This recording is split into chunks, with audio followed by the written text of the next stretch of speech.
Welcome back to Breakup Cheater, where the darkest truths of love and betrayal come to light.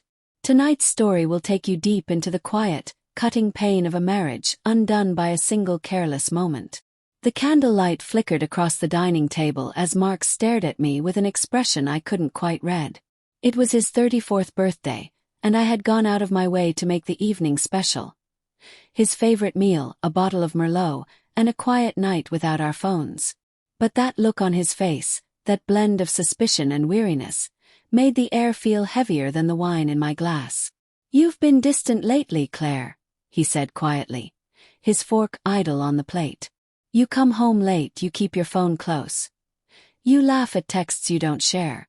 I don't want to make this night about it, but I need to ask, are you seeing someone else?" The words hung in the air like a blade above my neck. I laughed. Too loud. Too sharp. "Are you serious, Mark? Tonight of all nights?" I said, forcing a smirk to hide my unease. "Should I just tell you I ran off with a millionaire and came back for dessert?" It was meant to be a joke. Deflection.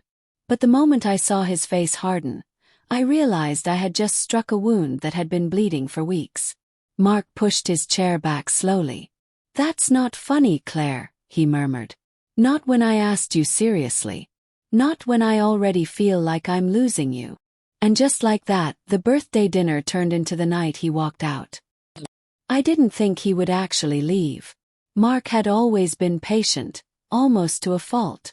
We had been married for 7 years, and he was the kind of man who didn't slam doors or throw accusations recklessly.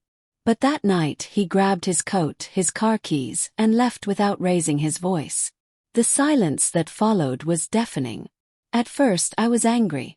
Angry at him for ruining his own birthday, angry at myself for making that stupid joke, angry at the unease that had been gnawing at our marriage for months.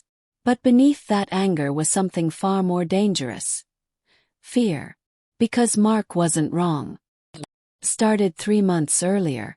A man named Dylan had joined our advertising firm. Charismatic, sharp, and effortlessly funny. He made the mundane office hours feel alive again. It wasn't that Mark and I were unhappy, we were just muted. Our lives had settled into a routine of work, bills, and occasional date nights where both of us were too tired to talk about anything but the leaking kitchen tap or the neighbor's noisy dog. Dylan noticed things Mark hadn't in a long time. A new perfume. A change in my hair. The way I lingered at the coffee machine on Mondays. It was harmless at first. Banter over deadlines, sharing lunch in the break room, walking out together to the parking lot. But the texts started creeping in late at night.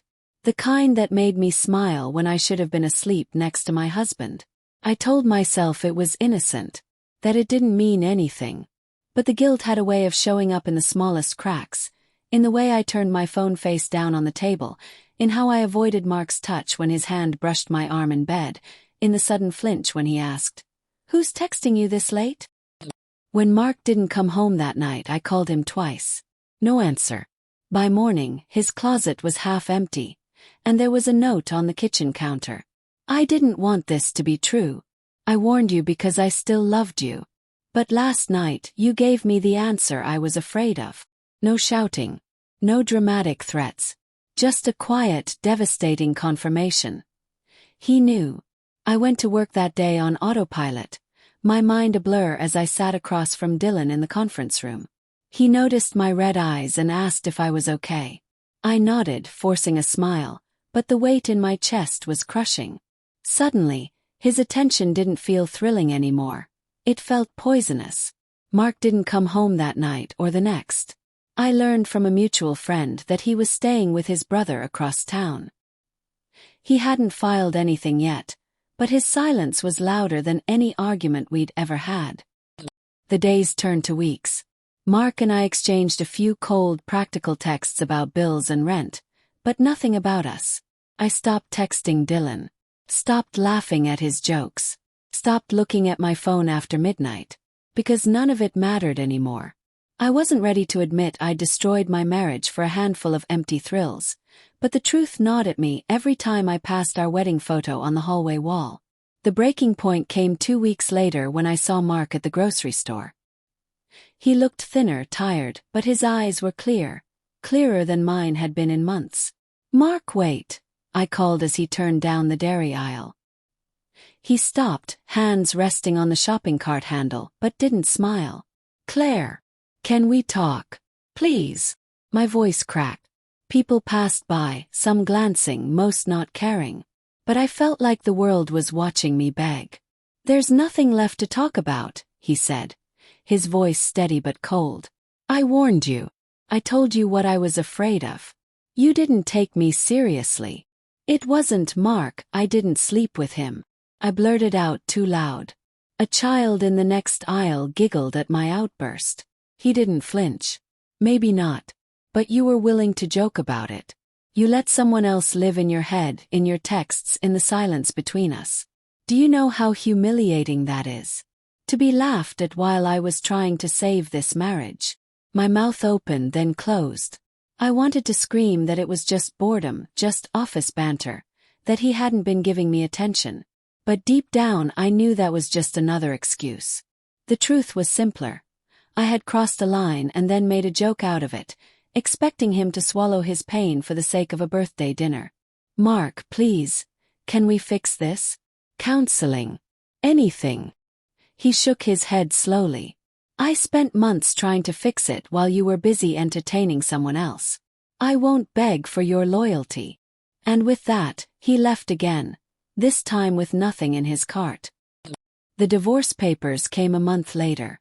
There was no screaming match, no drawn-out court battle. We had no children, no house together. Just 7 years of memories divided into boxes and signatures. I signed my name with shaking hands. Dylan tried to reach out a few times after that. Said he missed our talks, said he didn't mean for things to go that far. But every word from him felt like salt in a wound I had carved myself. I blocked his number eventually. Not out of anger, but because I couldn't stand the reminder of what I had traded for nothing. Nights became the hardest. Lying in a half-empty bed, I'd stare at the ceiling, replaying every moment I could have chosen differently. Putting the phone down, saying no to the extra coffee, listening when Mark said he felt distant, holding his hand instead of mocking his fears. Love doesn't die in one blow. It dies in neglect, in little betrayals, in careless jokes told at the worst possible time. Months later I saw Mark again, this time at a friend's engagement party. He was laughing with someone, a woman I didn't recognize. She touched his arm as she told a story, and he leaned in without hesitation. He looked lighter, freer. He saw me across the room and gave a polite nod.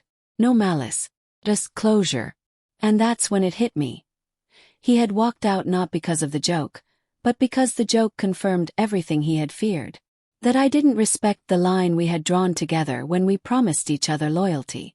That my laugh, meant to dismiss the tension, had become the confession he needed. If I could go back to that birthday night, I wouldn't buy a fancier bottle of wine or cook a better meal. I would have put the phone away months earlier. I would have looked him in the eyes when he asked the question and told the truth. That I was slipping, that I needed him to pull me back, that I didn't want anyone else but him. But time doesn't bend for regret. It only carves it deeper. Now, when people ask why my marriage ended, I tell them the truth. Because I made a joke about breaking his heart, and he finally decided to stop laughing. If this story struck a chord with you, share your thoughts below. Have you ever watched love slip away one small choice at a time? Until next time, this is Breakup Cheater, where every scar tells a story.